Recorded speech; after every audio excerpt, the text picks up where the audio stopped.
So welcome to all of you in this afternoon session, and this especially made on these environmental issues and technology protection under IPR laws.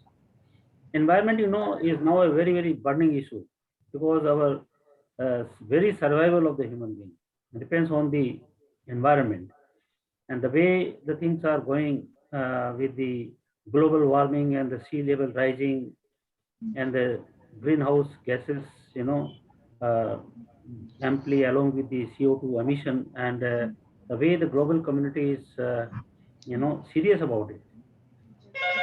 If I go back, I find that although the issue of environment is being discussed globally for a very pretty long time, but the first Earth Summit was in Stockholm in 1972, when the Stockholm Declaration was there, and thereafter in 1992 the Rio de Janeiro Summit, and then Kyoto Protocol in 2005, and then we had the Paris Agreement in 2015 with a legal framework, and now we have almost every year on this COP, this Conference of Parties, and the next conference, I think COP 26, that is going to happen in Glasgow this November only.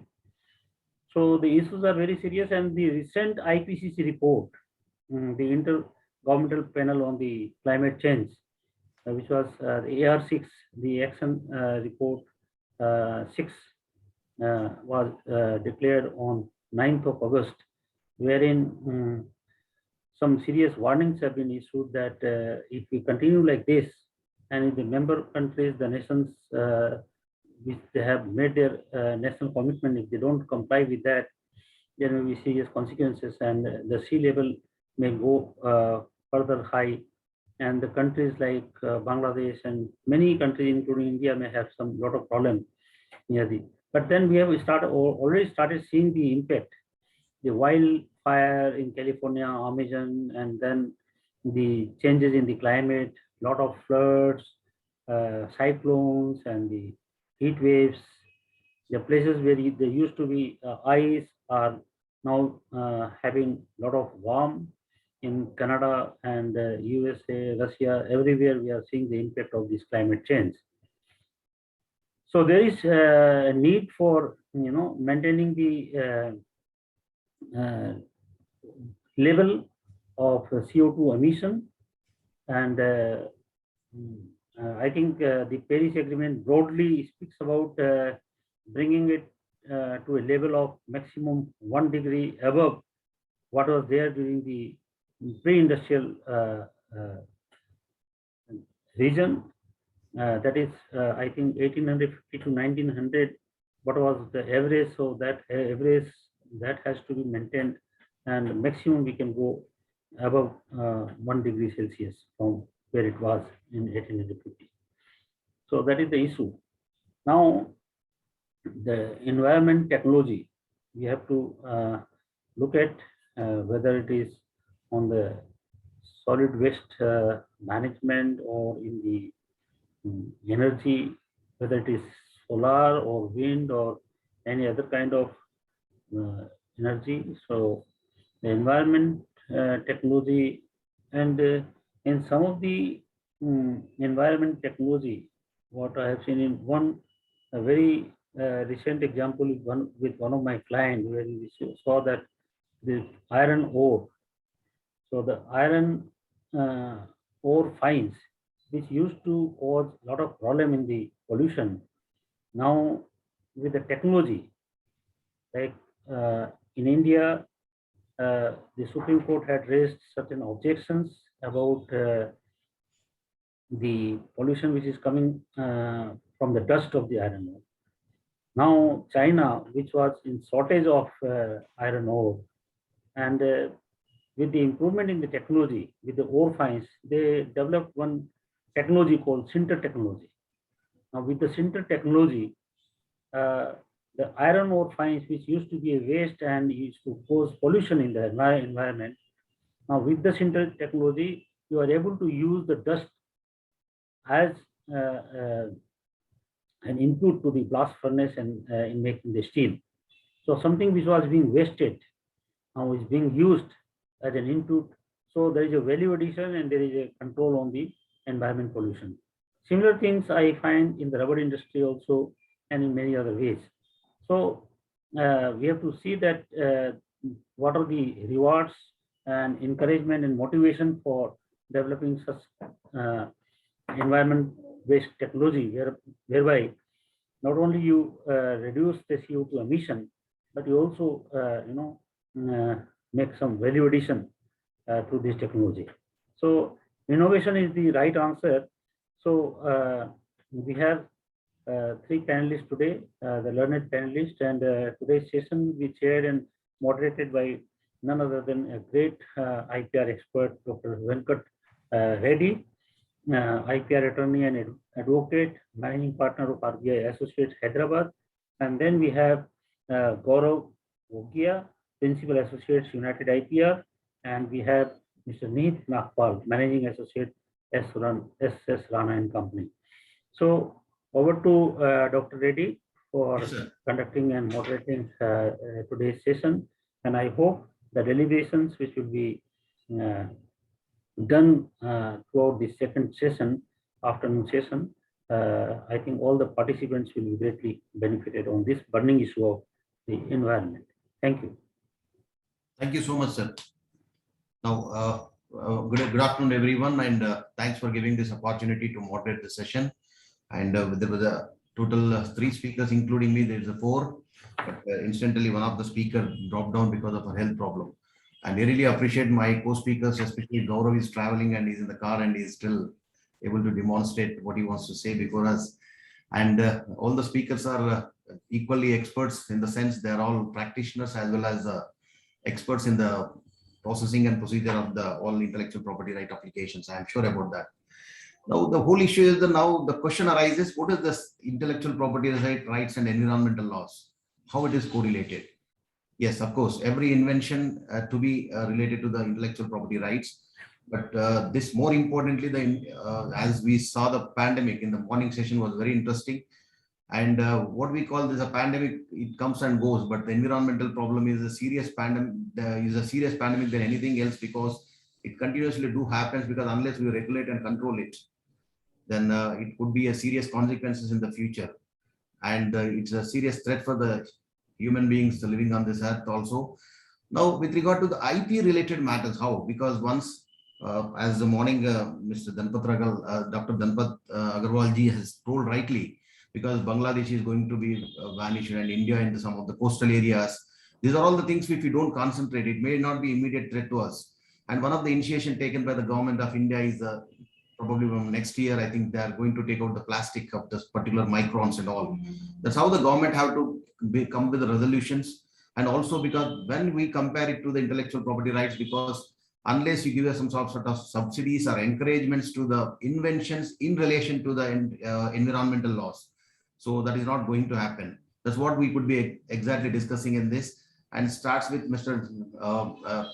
Nagpal. Neet Nagpal will start the session, and thereon Mr. Gaurav, and I'm sure they will take the complete subject. And if anything, Mr. as a moderator, I always have a privilege and to sum up or cover up, and that I will take a lead on that. And now I hand it over to Mr. Neet Nagpal. And our participants are also quite learned, no? So during the question answers, we can learn a lot of things from the participants also. That's correct, sir. Yes, Mr. Neet. Yeah. Good afternoon, everybody. So I would like to deal with the aspect that how IP and environment are closely associated. So if we see that the patents play vital role in in encouraging and having the technology patented. So the need of the hour is that to protect the environment, the technology should be such which is granted patent that there is less harm to the environment. Of course, like we have electric vehicles, which recently many automobile giants are coming up with. If we recall that the negative impact that when the patent was granted on chlorofluorocarbons long back, or for that matter DDT, then this resulted in a negative impact because there was a depletion of essential ozone layer of the environment. And this technology was particularly per se patented. So now the special incentive for the green innovations must be given, so that's how we will be able to combat the negative impact of the innovations. And I think the WIPO had a special search engine for basically facilitating green patents. So the similar uh, this thing can be included in our Indian framework for having better facilitation of environmental protection of environment vis-a-vis patents. Apart from that, there are other aspect of intellectual property which is closely connected with the environment, uh, be it Plant Variety Act, where the breeder of the plant variety has some essential rights. So that aspect is also to be seen. The traditional knowledge is there, which is to be protected. So in nutshell, if we see from patents to other law which are prevalent in India, they are closely related to the environment. And the need of hour is that basis the report which we have been discussing since morning about the increase in the uh, that the climate change will happen, and ultimately the temperature will come down, resulting into come up, resulting into a lot of havoc. So those things are to be kept in mind, that the technology which is patented and the green technology should be encouraged, in my opinion. So that is what I would like to um, pass it on to Mr. Reddy. Any other, if you can? No, I think this is good to start with. Now Yes. the ball can keep rolling, and Hmm. Dr. Reddy can give his expert comment on Yes. what you have mentioned. Your views on how this basically encouraging the green technology and bringing in such law which encourages patents to green technology. See, you have rightly mentioned about this issue linking it with agriculture. Now, in agriculture also, because of the use of variety of fertilizers and pesticides, these are also causing danger to the environment, and a lot of pollination is getting affected.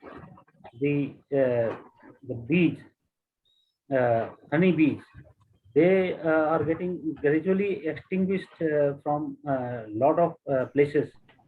So there is a geographical impact, and then there is also impact on the soil because of the excessive use of chemical fertilizer. So how we can have the more organic farming and those things. So I think you have raised very pertinent issue, and then you have also raised the issue of green technology and the green patent. So, and then we have also this green bench, national uh, uh, green court, I think, no? So, yeah, National Green Tribunal, basically. yeah. What is that? NGT, National Green Tribunal. Yeah, National Green Tribunal. Yes. Yes. NGTs. So, NGT. So NGT has been playing a vital role when it comes to environment protection. However, the role, I think the focus is for the today's session is more from the side of the patents and the technology, that how Right, right, right. IP will help us to, obviously True, NGT true, plays true. vital So role there in. is both sides. One is the challenges from the environment. Then what are the different kind of environment law for protection of the environment? And then, well, as you rightly said, what are the protection available under the patent law? Right. Over to Dr. Reddy. Yes, Mr. Heath, it is good to start with, as rightly said by Mr. Dr. Agarwal ji. And as we also spoke about the traditional knowledge and all those things, but it could have been some more elaborated so that because the audience would understand on that point. Basically what intention what Nihit wants to express is that there should be a legislation to cover all these things. Unless there is a legislation, you can't implement. The taking in association with the international conventions to implement all those conventional principles, it has to be reduced into the local laws. That's what is called the municipal laws, unless there is a regulation or some sort of statute amendments to be taken up. And more important, the burning issues are there because like startups have come up. Accordingly, the more privilege could have been given to the invention in relation to the environmental related issues. Like the subsidies are given to the MSMEs and also startups where the government encourages those inventions. So accordingly, the government, the whole policy is that the government should bring the legislation. It should be the not only particular in India and a specific country, but it should be the globally that these conventions should keep happening. That's what rightly said by Dr. Agarwalji, that this what is the next happening is happening in the Glasgow, that is in the month of November and all. So these are the updation in the technology. As Agarwalji has added about the fertilizers and all those things. Accordingly, today you can't see some of the the extinction of birds and all those kind of things. You don't find it because of the radiation issues and all those things. Environmental, not only with regard to the dealing with the different aspects of the, but even the radiation aspect. So those are in order to reduce all those issues. Now there should be coordination along with the burning issues and the intention of the legislature to frame the laws. Now let us listen to the Mr. Gaurav Gugia, then we'll discuss on this as a, if not as a speaker, so we can have a panel discussion also on this. Yeah, Mr. Gaurav, you can go ahead. Thank you very much, sir. And thank you, Dr. Agarwal, for this opportunity. Those was good old days when we used to interact in person and have the grandeur version of the GIPC. But I'm thankful that you offered this platform where we are able to interact through virtual mode as well.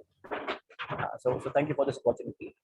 And so to start with and to take it forward from where Nihit just stepped and where Dr. Reddy also just contributed, I would like to first emphasize on the evolution of the IP and environmental. How is IP interlinked with not only environment law but also several other laws? So today we cannot understand IP in isolation. IP has its impact with the information technology law, as we realize for intermediary guidelines there. We need to have takedown provisions, counterfeit codes are available on the websites. So that was an interplay between the IP and IP and competition has been closely overlapped and intertwined. Likewise, now IP with customs, where we realize that it's important to enforce border protection rules to customs. Likewise, there must be some sort of notification for IP and environmental protection laws as well, where we need to understand and bridge the gap to cover the teething issues which are there on the innovation side and on the and its impact on the environment side. He rightly gives the examples of that the chlorofluorocarbons and DDTs, which is the dichlorodiphenyl, trichloroethane. So CFCs had the impact of obviating the ozone layer. It was depleting the ozone layer due to excessive use. Initially was granted patent in 1906, and a similar thing would happen with DDT when its impact on the poultry and the entire flora and fauna was understood at a later stage, and it was realized that monopolizing such items to give exclusive rights to certain entities on these items, on these particular innovations was not correct, was probably not in the larger interest. So we are dealing with two issues here. Today, I'm delivering this particular session and participating as a panelist while I'm stuck in a traffic in Mumbai, heavy rains. I was supposed to be in office by now, and I'm stuck here due to probably something which is which can be attributed to the climate change here. And I'm in really bad traffic and quite heavy rains.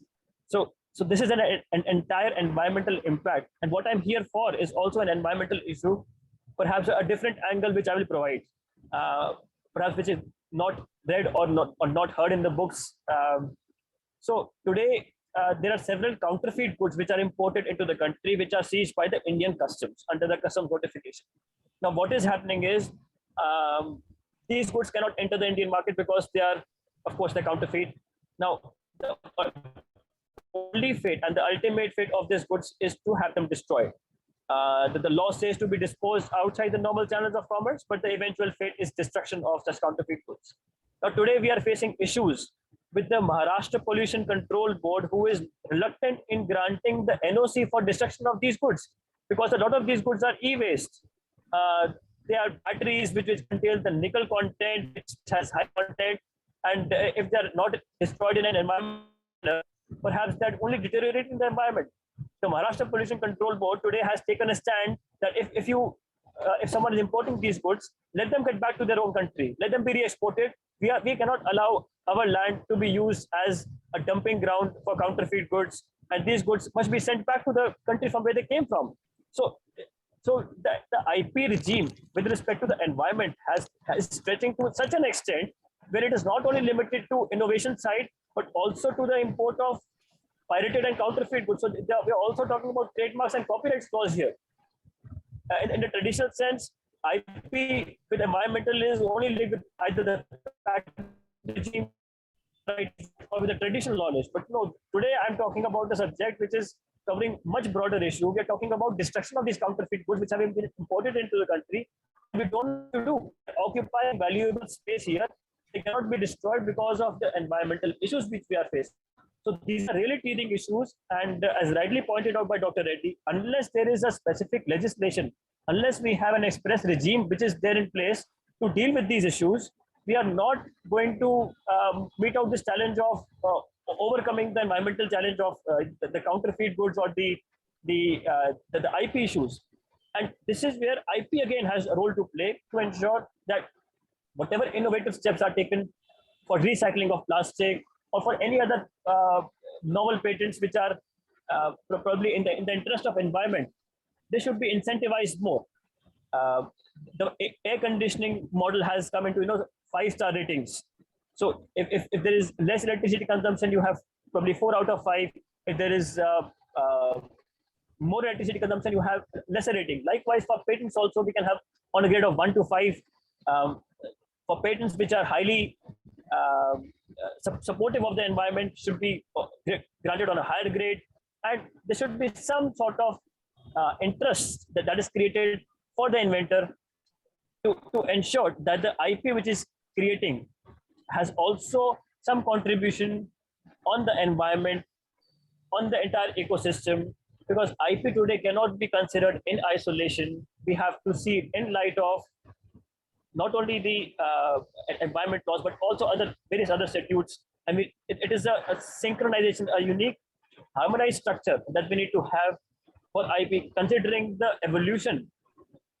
Back in 2002 or 2003, it was not envisaged that IP will also have a role to play in the registrar of companies domain. The ROC will say that you have to go and check with the registrar of trademarks whether this company name is already taken by someone else or not. So just look at the overlap which IP has on other statutes. Just give examples of the Companies Act with the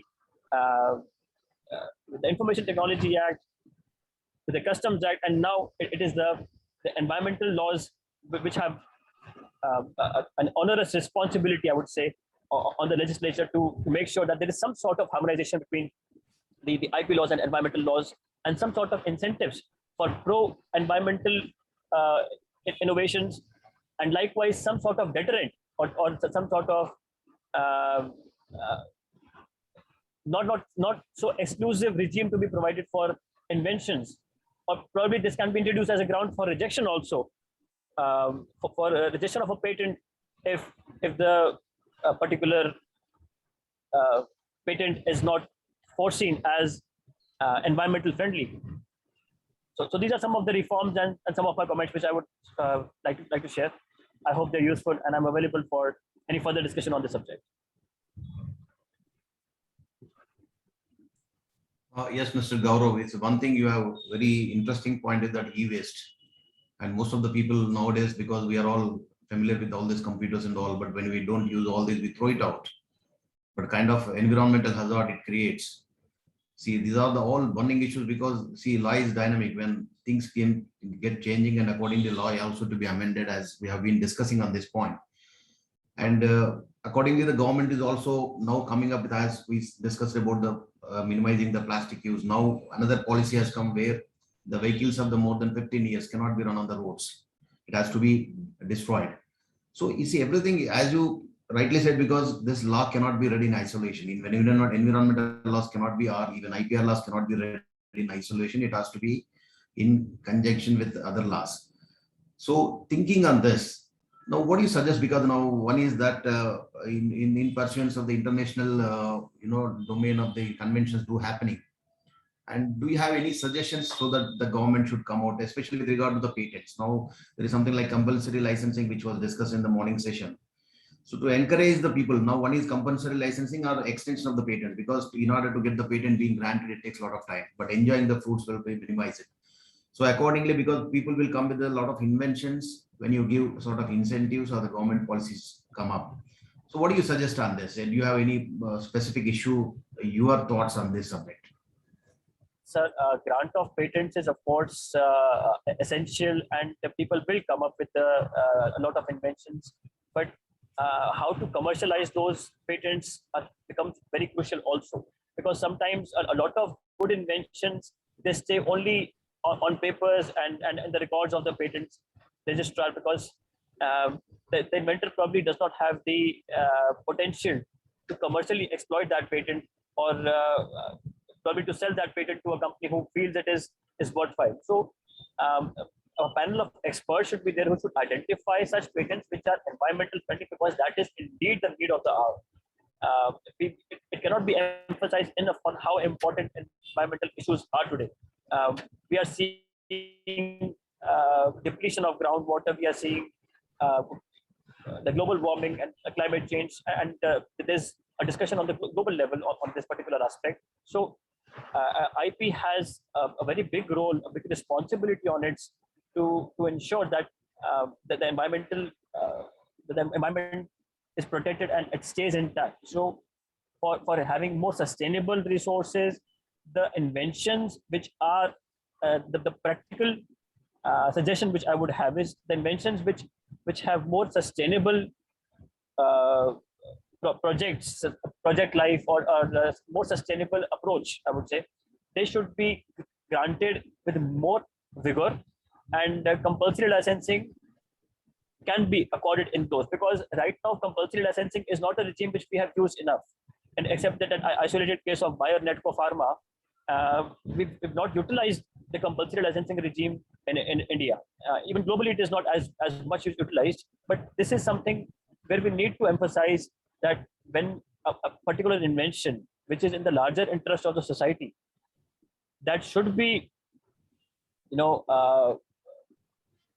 more accessible and more readily available. So compulsory licensing is one alternative, but having a specific legislative regime is the need of the hour, wherein we recognize such patents and we incentivize such patents in some way or the other. Now how to incentivize, probably we can have a discussion on that, but some sort of incentives to the patent holder has to be there when he's coming up with an innovation which is genuinely useful for the society at large, and it is not only in the commercial interest of the inventor. So such sort of identification and incentivization, there are two steps here. So first we need to have an expert committee which identifies that this particular invention has the real potential of protecting the environment, and after being identified, some sort of incentives has to be provided. Some sort of ratings, as I mentioned, can be given from on the scale of 1 to 5. It is on the scale of 4. So when you have a scale of 4, probably there is some sort of refund in the fees which is there, or some overseas applications which can be filed. Some sort of incentives definitely should be there for the right holder. Adding to your talk, Mr. Gaurav, because I slightly differ with you, because any single country takes up the resolutions or the brings the statutes, it doesn't work out. So for example, take the sea raising. So melting of the ice is a solution, then the sea water comes in, the sea water of the sea raises, and the countries get merged into that. Now the question is, it's not the one country puts up the laws. It should be, there should be internationally, all countries should come with the resolutions, should be strictly implemented, and violators should be punished accordingly. Otherwise, if X or Y country do this and rest all countries violate the norms, I don't think it doesn't work out. And having said that, Mr. Heath also said something about the the traditional knowledge and also some sort of green patents with regard to WIPO and all. Can you throw some light, Heath, on this? Yeah, so if you recall that there was a long back, there was this Bhopal gas tragedy, which resulted in the concept in law called strict liability, where the hazardous gases were leaked and it causes the permanent damage. So the concept evolved when there was something, some accident which happened. I think it followed the principle which was laid in Ryland versus Fletcher. So the strict liability concept was introduced pertaining to the environmental hazards. So similarly, it has to be a global solution where there can be any uh, uh, protocol, or WIPO comes up with strict, where the countries can come in together and fight this issue together, because environment is not just limited to the boundaries of a country, it is a global issue. And there is another point which is relevant, that today an invention which may be a green, or a, which may be in sync with the environment, may become hazardous in 5 years or 6 years before the uh, before the invention expires. So that uh, I don't think that the law or the any protocol covers that aspect, where the because environment is changing, and the tests are not clearly laid out. So if an invention today is green, maybe, or maybe sustainable in terms of which is non hazardous to the environment, may tomorrow, before the patent expires, become hazardous. So what happens to those inventions? Is there any provision in law or IP law where that patent can be cancelled on that ground, because it has become patently dangerous to the environment? So all these permutation and combinations, where we started off with the strict liability. So the idea is that if we can take care of this aspect, where the patent has not lived its life completely, but becomes irrelevant in between. So that aspect, I think, with a protocol or with a WIPO coming together to solve this issue may help, because um, I can't recall of any example where the patent has become like diesel cars. I think the life of diesel cars is now 15 years or 10 years, 15 years, depending upon because of the emissions in Delhi and across India, and there are certain rules regarding which governs the uh, automobile industry in term because of the environment. So similarly, we should have certain laws uh, in which foresee a situation which we have, which might occur in nature. So first step would be to have a proper legislation in place, where there is a connect, as Gaurav mentioned, that e-waste is a major issue, and there is no codification of law per se. So it becomes, once the law is codified, then obviously with the amendments and developments and the treaties, and but it has to be a universal effort, where we start off with IP tackling those environmental issues. And obviously, the traditional knowledge has helped in past, like neem or haldi, whatever, because those have been there since ages. So the traditional knowledge is to be protected and is to be encouraged. That is another solution to it.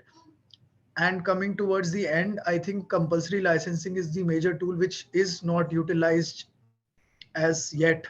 And so compulsory licensing should not be like a punishment, where the inventor feels that that oh, I invented and now it is gone. So it should have a reward because it is for a now it will be used for the public good. So for instance, like tackling with um, vaccinations for pandemic, or if it has more reward attached to it for the society, for the environment, I think the compulsory licensing will be in fact welcomed by the inventor.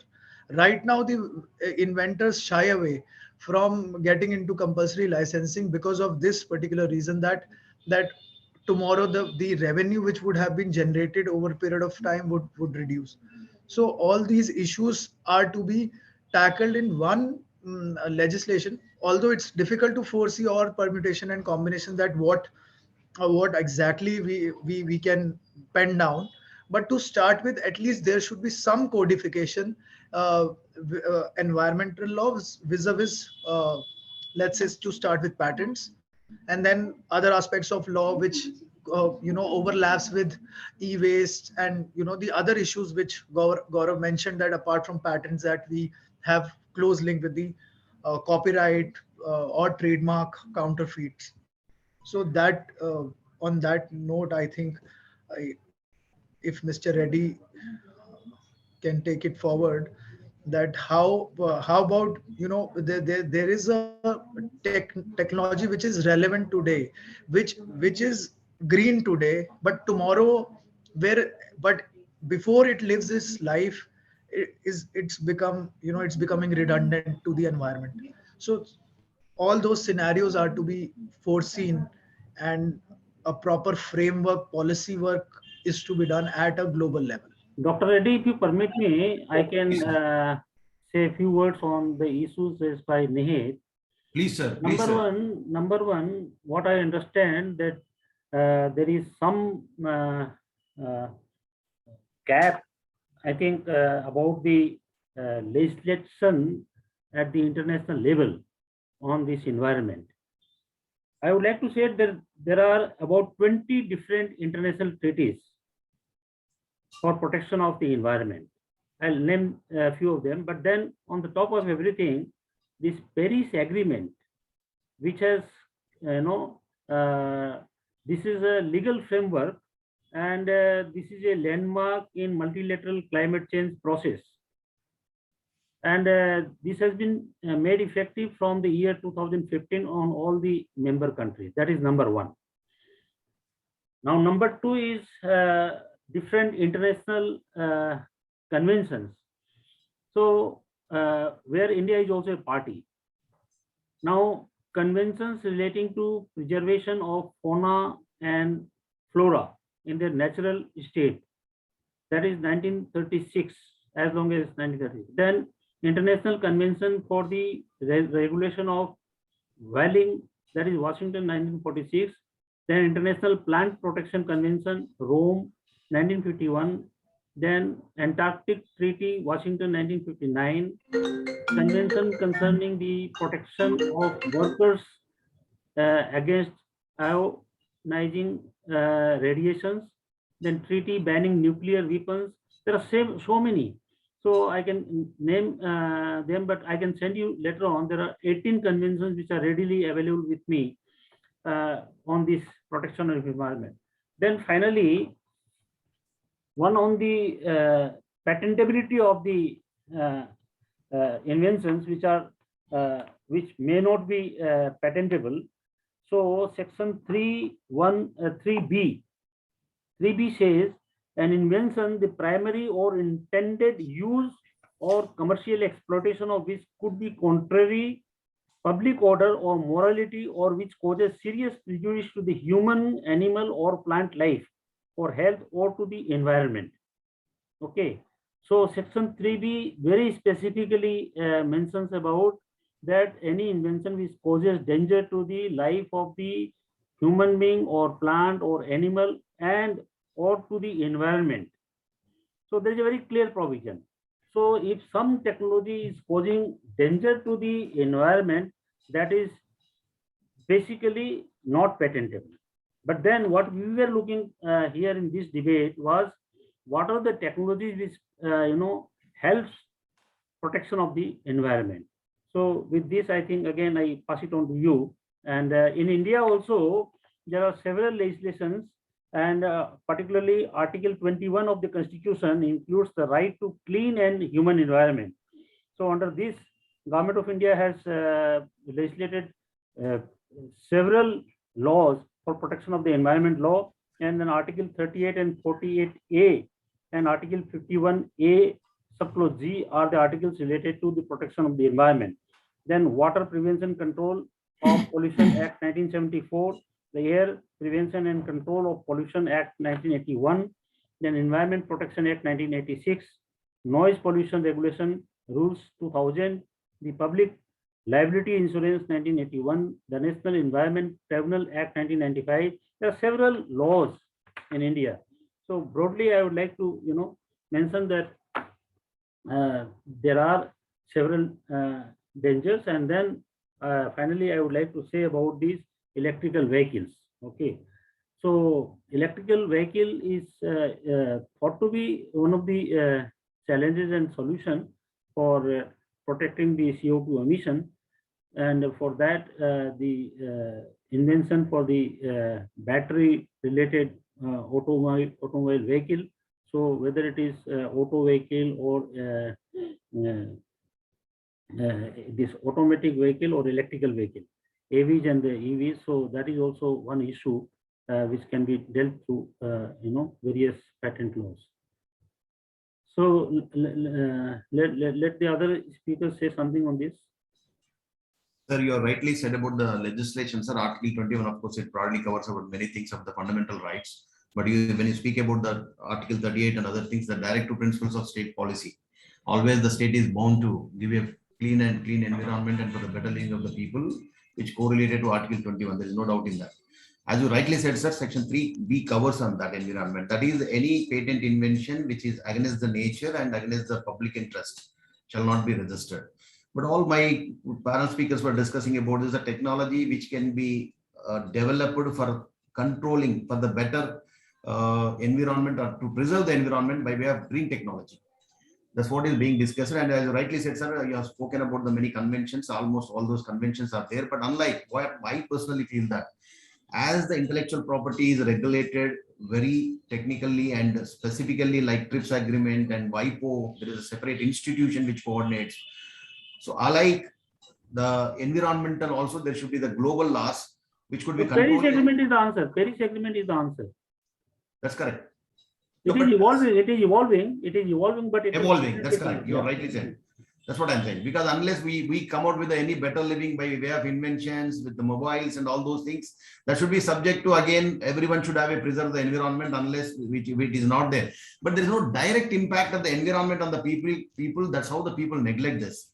So there should be a strict laws for implementation of all this globally, not by any independent and individual country. I got a few slides, sir, because it can be displayed on this because very sure. Limited slides. It is information available on. I'll ask my technical team to help you. Yes, Rajat, please share the screen.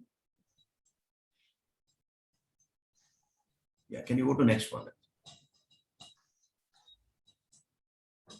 Yeah, now these are the issues because now most importantly, we have been discussing about the climate change and also greenhouse effect, and it could be elaborate on the ozone layer, depletion of the ozone layer, and what we need to achieve the green technology and global warming. And most important aspect in this, what I would like to emphasize is on the recycling of the waste materials includes the plastic. Now, this is the burning issues are which in the control of everyone. No law can, as long as you make the laws, but laws cannot be implemented unless the mindset of the people get changed. Now, physically, precisely, it goes to the basic root that our education system, the whole world has to come out with this concept. The students at the basic level should be educated on this so that the last implementation will be very difficult. People want the comforts. They don't think of the long-term strategies and policies. Accordingly, the governments are also reduced to such an extent. They take very small issues, immediate burning issues, but they don't think of the long-term issues. This is how the United Nations has to regulate all these laws so that implementation on every country should be very strict. And it could be related to, of course, various IPR laws. I'm not going to give a lecture on this because everyone is experts are all here. But most importantly, out of these IPR laws, the patents is the most interesting, connected subject for this today's discussion. And accordingly, there is also trade secret. But trade secrets is not a regulated law in the many countries, except the countries like Germany, where the protection of the trade secret, the legislation is being brought up. And in India, still it is the common law assembly only. So this greenhouse effect and thinking about the climate change and the sea overflowing and this coming at the erosion of the land and all this, my friend, one of the speaker, as he said, is the traveling because unprecedented rains. These are all because of the greenhouse effect. So these has to be, and I'm thankful because the kind of seminars conducted by the GIBC now, these are the new, enshrines the knowledge and sharing between among the intellectuals. That's how it has to be propagated. Not only the government, everything cannot be done by the government. It could be done by the institutions. It can be done by the forums like this, where we can all think of the, these environmental issues so that people will get educated. Can you go to the next slide, please? See, some of the issues which I discussed in the next slide is that what are the various steps taken across the world as per the information it is available, of course. Go to the third slide.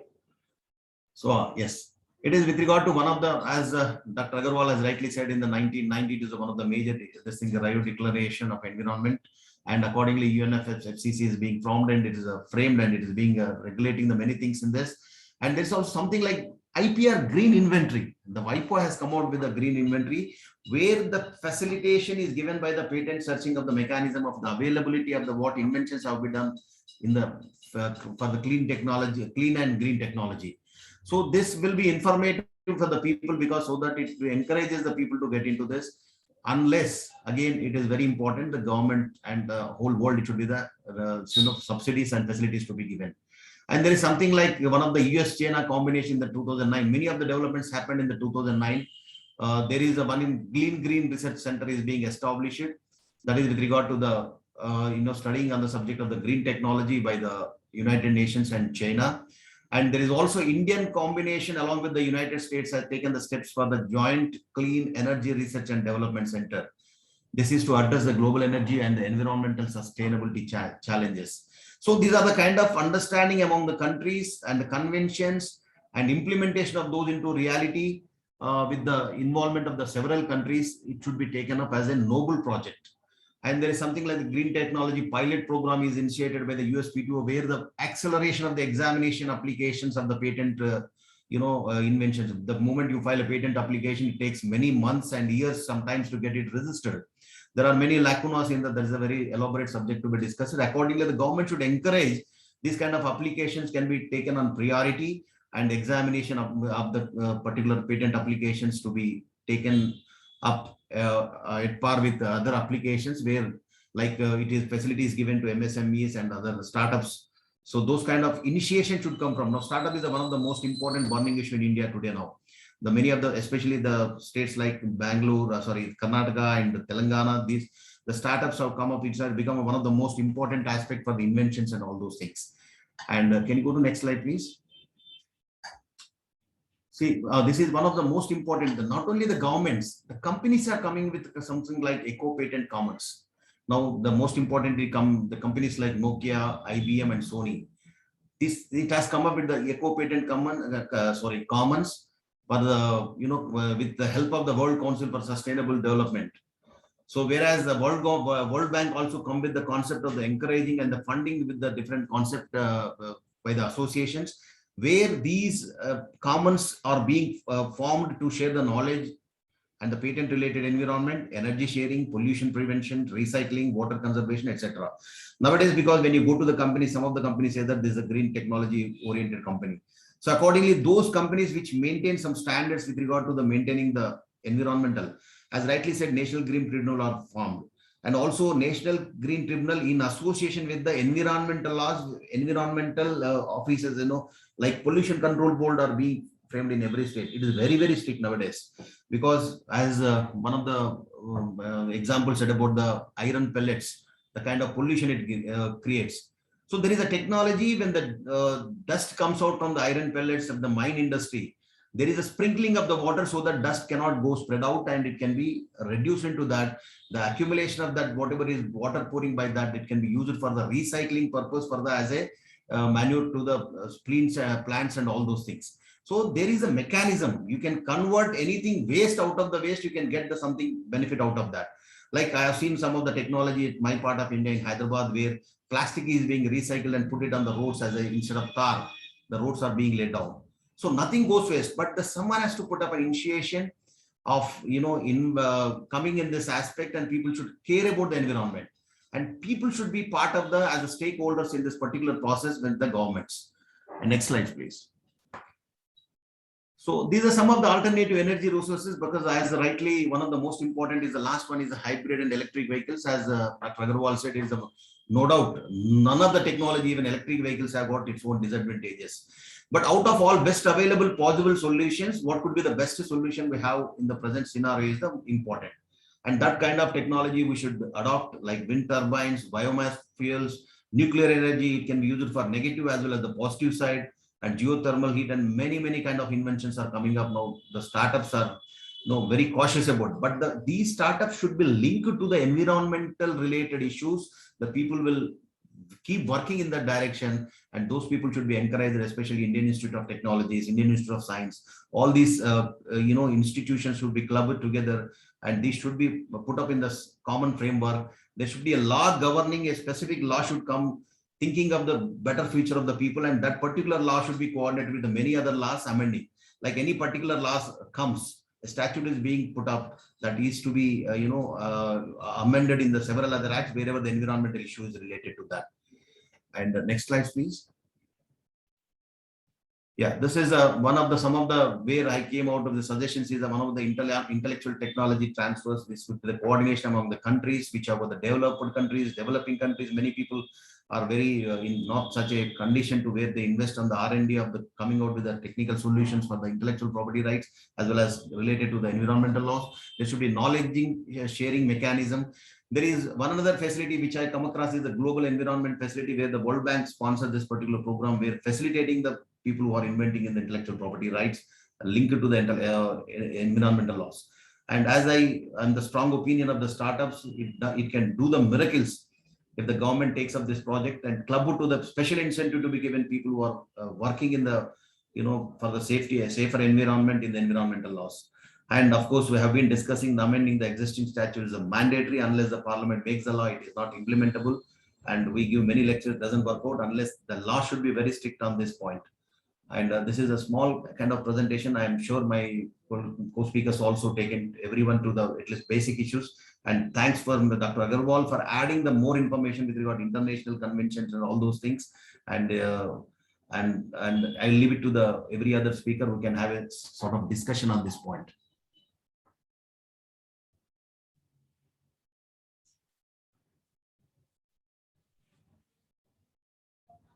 Yes, Mr. Gaurav, is there any other thing you want to add for this in continuation of the discussions we had?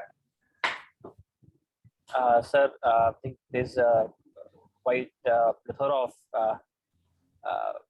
knowledge that has been shared by both Mr. Agarwal and yourself, and also by Nehi. Most of the comments, I would say, I totally concur with, and I'm in sync with whatever you discussed. The only thing is that Shashankji, you're most welcome. In India, so we should not shy away from having a legislation, which sets up as a benchmark.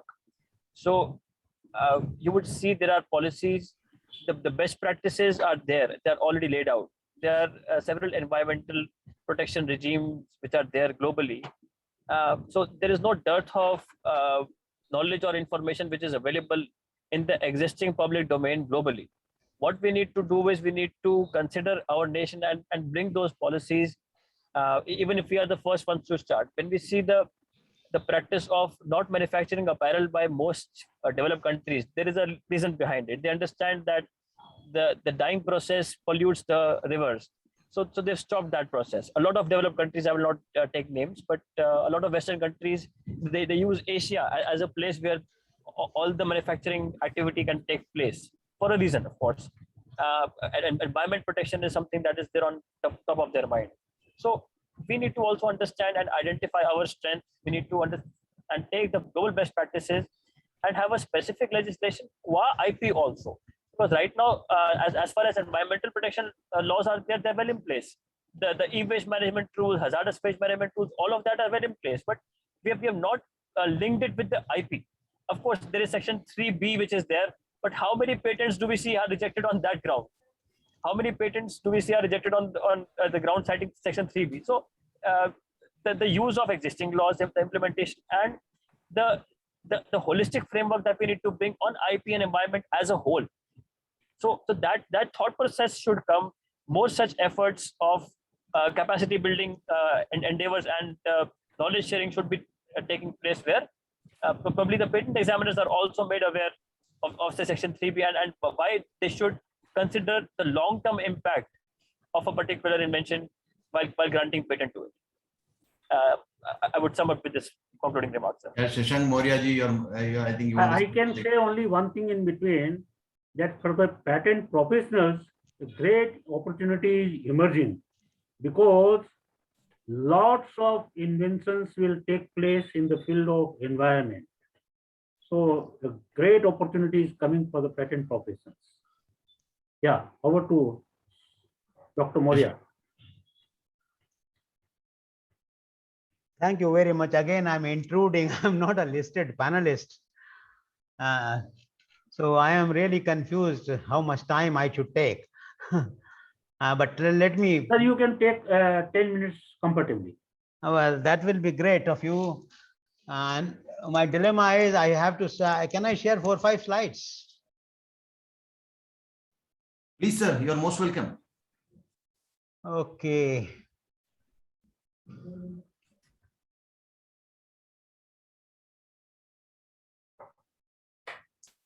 Well, just a minute, sorry. I have to share my screen. Who's this? Okay, pardon. Screen permission to be given, I think. Oh, I can't share my screen. Host has disabled me. Anyway, let me speak like that only. I think, sir, permission could be given from the organizers so that it can be easy for them. Well, let me, while they give me the permission, let me start, by paying my tributes to the great old environmental lawyer, Mr. M.C. Mehta. And well, he got the Raymond Magsaysay Award, he got a Padma Shri, but what I remember as I see the Google it, the Goldman Environmental Prize from California, foundation in California, which is given to grassroots environmental activists from different continents. So disablement continues. Anyway, now a lot much have been talked about agriculture legislations, traditional knowledge, everything. And, long back, let me not talk too much about it, about those slides. So it's basically, tug war between people of believing in conservation and ecology on the one extreme and commerce and economics on the other extreme. And in between is the poor agriculture and environment. And the challenges for the agriculture and environment is that you have to ensure ecological sustainability, and you have to consider the interests of farmers also, whether reducing income, reducing costs, enhancing income, and mitigating the environmental risk for the farmer. So a lot of things. I long back prepared a slide, title given by me was Law, Litigation, Lesson, People, Processes, Programs, Processes, Professionals. Now, in this slide, I tried to give what is the message from some of the litigations I have gone through, I got exposure to, and the laws. With this discussion, I just wanted to add one environmental protection law in that. And now, right now, when we're talking about environment versus IP and technology, I'm remembering the gene editing technology, the CRISPR-Cas, which is, it's not difficult to get through the environmental protection law, because gene editing technology may be very useful worldwide, but according to our law, it remains a genetically modified technology, technology. So there is a problem there. A committee has been instituted. They say gene editing of part of, there are 3 kinds of gene editing basically. 1 and 2, they said please allow, but then the committee's recommendations are not easily to be accepted when the activists are there. Scientists are not vocal, activists are much more vocal. That is a problem. In this, I'm remembering about from traditional knowledge, I'm remembering, you know, the Haldi patent. The whole issue of traditional knowledge management. Yes, an attempt was made to make a law also in intergovernmental departmental committee. I was also made a member, and probably FICCI or CIA, FICCI probably was facilitating our intergovernmental ministry and departmental committee members discussion, and one former secretary of environment was chairing it, saying it is very easy, making the law is not. So this committee could not do much. And then, of course, a lot of things are there on this: genetic resources, traditional knowledge, everything in the WIPO, World Intellectual Property Organization. And the question is, how do we go about it? Well, let me not say much about it, but let me remember, you know, in one conference that I was invited to as a speaker, interesting conference. And let me remember, you know, the title of that conference was Environmental Humanities Conference. Just me this, let me remember the exact title. Yeah, Environmental Humanities Conference. Am I audible to all? Yes, yes. You know, interestingly, it was an organized conference organized by University of Armidale in Australia. It was a week-long conference, and it was comprising of 3 small conferences. See the interest in the titles of the sub-conferences. Number 1, Effective Habitus, New Environmental Histories of Botany, Zoology, and Emotions. Imagine, in biodiversity, they are adding the word emotions. It was interesting. The second sub-conference was Artists and Writers in Critical Dialogue with Nature Ecosystem. Artists and Writers in Critical Dialogue with Nature Ecosystem. The third was the sub-conference for which I was a speaker, and that was Plant Variety Law was mentioned by one person.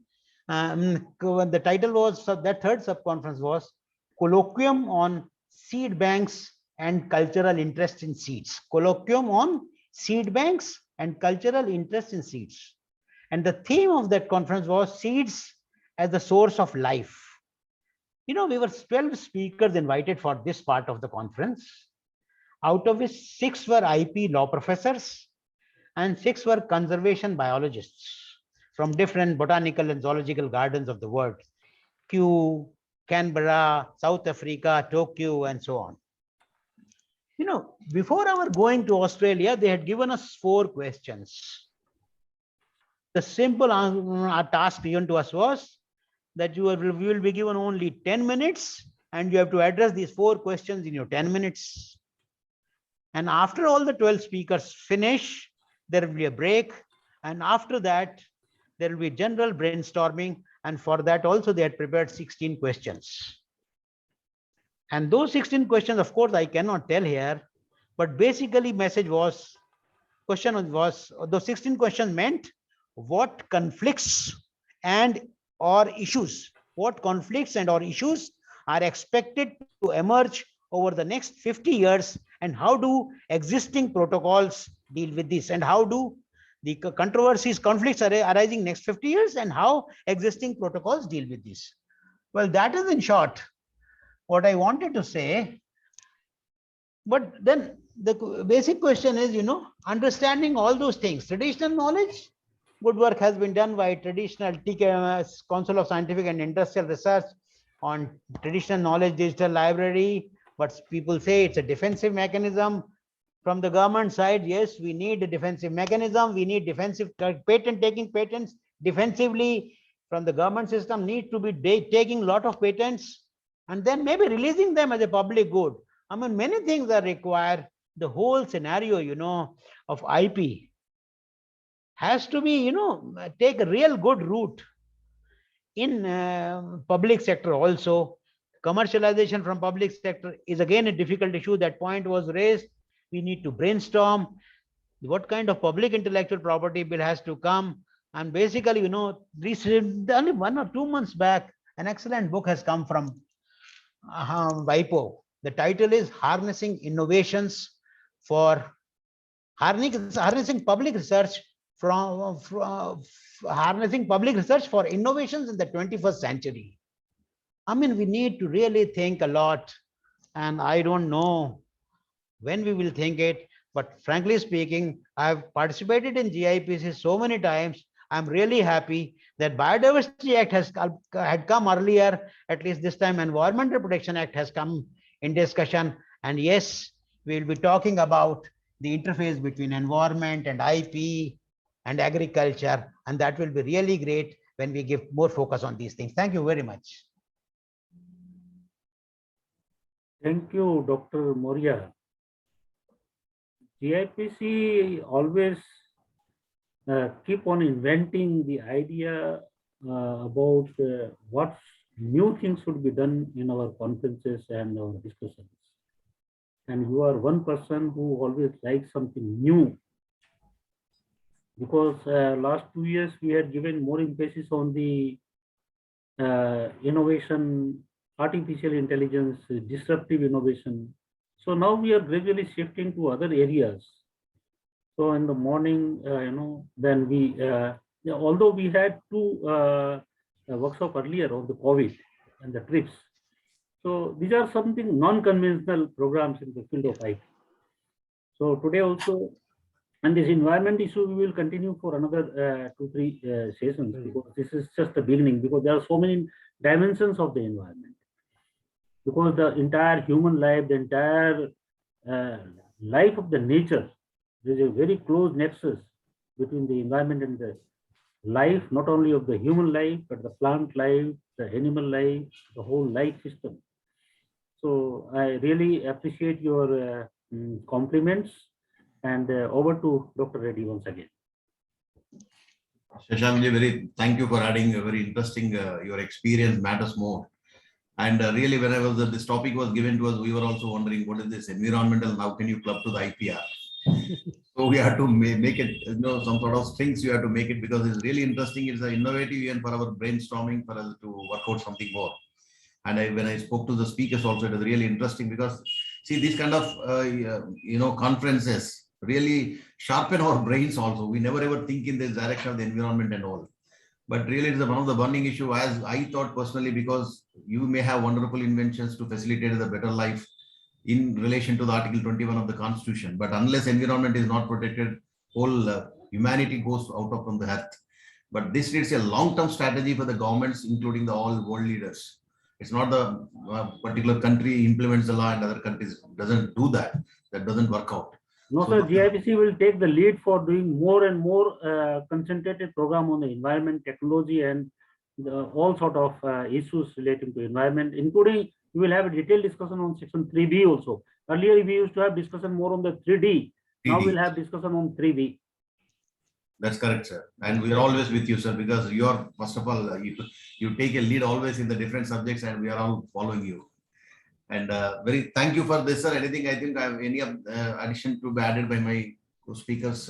You are welcome. We can open the house for the all the participants. There are a lot of learned participants. We have, like Dr. Moria has come out voluntarily, so somebody else can come out voluntarily. I am seeing one Anuguman sir, if he can speak something, because last time during this COVID pandemic also, he had participated in one of our seminars. So I can request Aruguman sir. Arumugam. Yeah, Arumugam.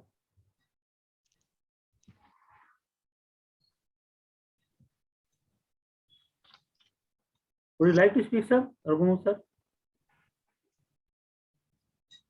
I think it's off screen, sir. Dr. Sanjay Majumdar or Shekhar Reddy? Anybody? Deepak Srivastav? Kameshwari? Oh, can I speak? Yeah, why not? when too much of IP was being talked about, I was citing, several ethical and social issues. And I just list those 6, 7 issues that I raised at that time. And I was raising these ethical and social issues, telling that the role of the government is as a regulator, as a promoter, and as a facilitator. So, okay, we have to think a lot about IP, but the issue of access to biological resources alongside promoting biodiversity. It's a big question why nature's bounty should be used as a private property. But the fact is, the Australian conference that I was telling you, it was sponsored by a big company which wanted to exploit the biodiversity of the Aboriginals of Australia. So, the ethical and social issue, nature's bounty as a private property. And what is going to be the effect of intellectual property policies on social structures and sustainability? IP policies, what impact it will create on our social structures and sustainability? The way commercialization is happening, IP is happening, the way support to public sector research is depleting. Only 3 days back, I was arguing in a discussion among agriculture scientists that, in early 70s, a committee reviewing ICR was said that 1% of the agriculture GDP should go for research and development. And then there are some 7, 8 committees that reviewed ICR. Believe me, over time, every committee has been saying 1% of agriculture GDP should go to it. But the investment from government to agriculture research continues to around 0.39%. And our problem, out of 0.39% of the agriculture GDP, we are expending 85% on establishment, leaving 0.05% on research. The situation for CSIR, for other DRDO, etc., is also not good. They may be having slightly higher allocation. Space has and defense have more allocation. So, other than the 2 other ethical and social issues I remember is indigenous peoples and community rights, and the whole issue of education of students and public. One thing more I want to remember is, I used to, go to Indian Institute of Technology, Roorkee, and its traditional knowledge is not just limited to biological resources, even in physical sciences, just not just in life sciences, in biology, pharmacology, environmental science, agriculture, and health science. Even natural sciences in India, there is a lot of traditional knowledge: physics, chemistry, astronomy, atmospheric science, mathematics, astrology. In engineering science and metallurgy, acoustics, biomedical, civil, mechanical engineering, a lot of traditional knowledge. In social sciences, building and material sciences, management, music, craft. Basically, the whole issue is, understanding the whole knowledge and converting into innovations to intellectual property, to intellectual property rights, and ultimately to benefit society. I think, thank you. Great. Great. Really very, very illuminating and thrilling.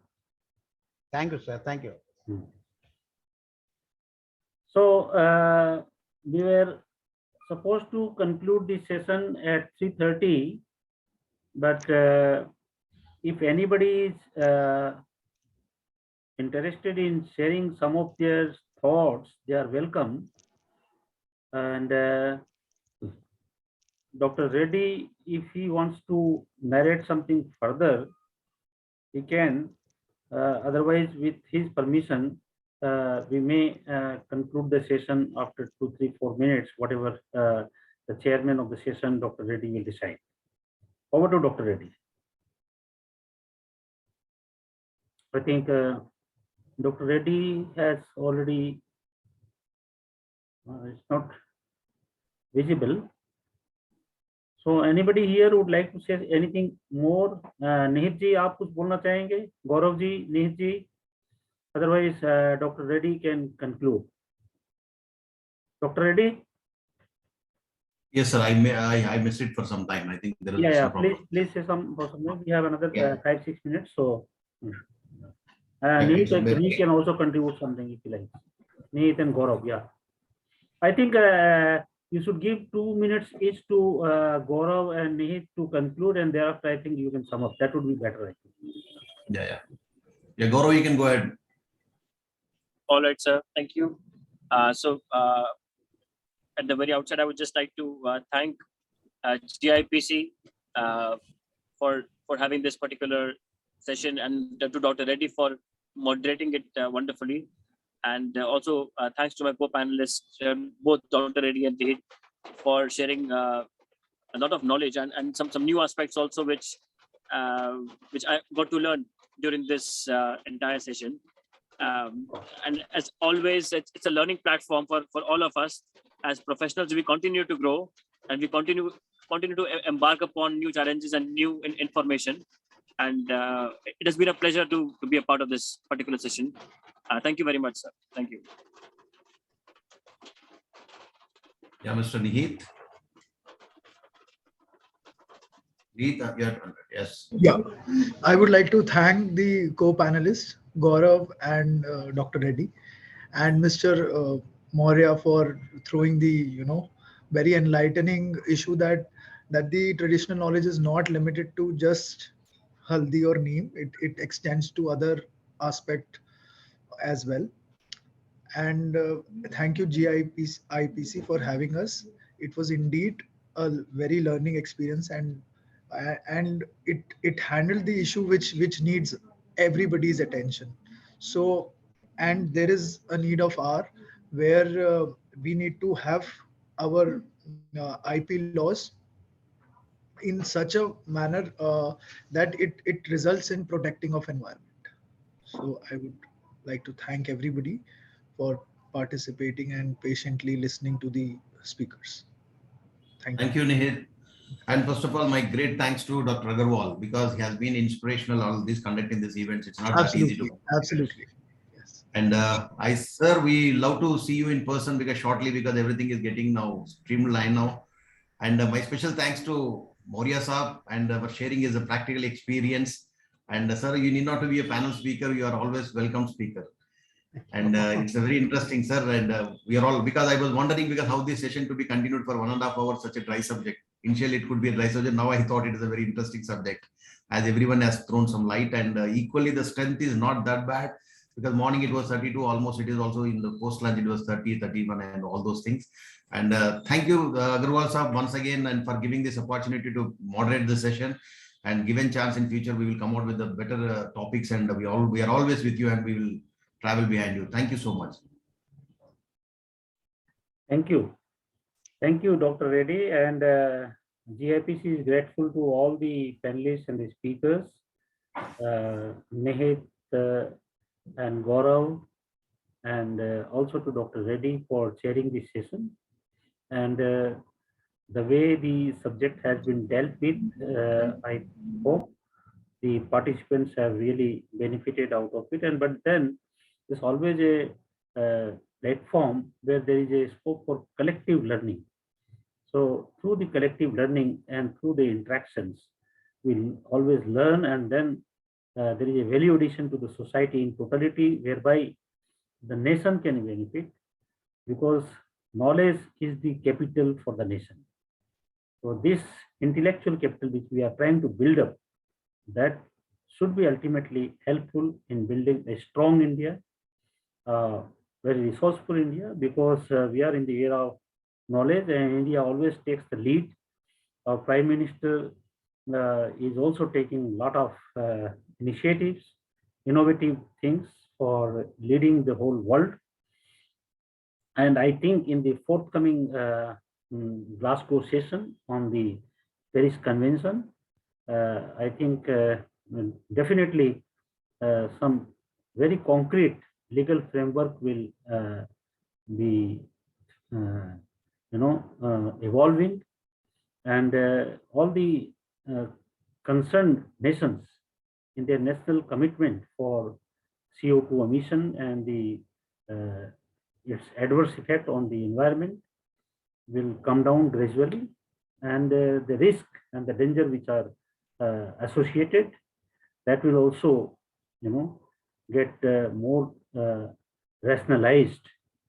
And I think one of the issue which is now important is not the sustainable development, but the sustainable consumption. Because as Dr. Moria was mentioning, that there are conflicting views between the issues of the commerce and economics and the ethical issues. So we have to maintain a balance. In our shastras, there is something called abhyuday nishreyas, which means there should be all-round development, which includes the development for not only human mind, but our spiritual development also. So the physical development and the spiritual development should go hand in hand, and that is the only way we can have a sustainable and a peaceful, a holistic development for the human being, and not only for the human being, but for all the beings, whether they are animals or plants, because there is life, whether they are able to speak or not, whether they have the power of expression or not, but silently they are also part of the being of the nature. So therefore, it is our duty of the human being to be very, very restrained when we consume. So wastage should be avoided, and we should look for a green world. Thank you all very much.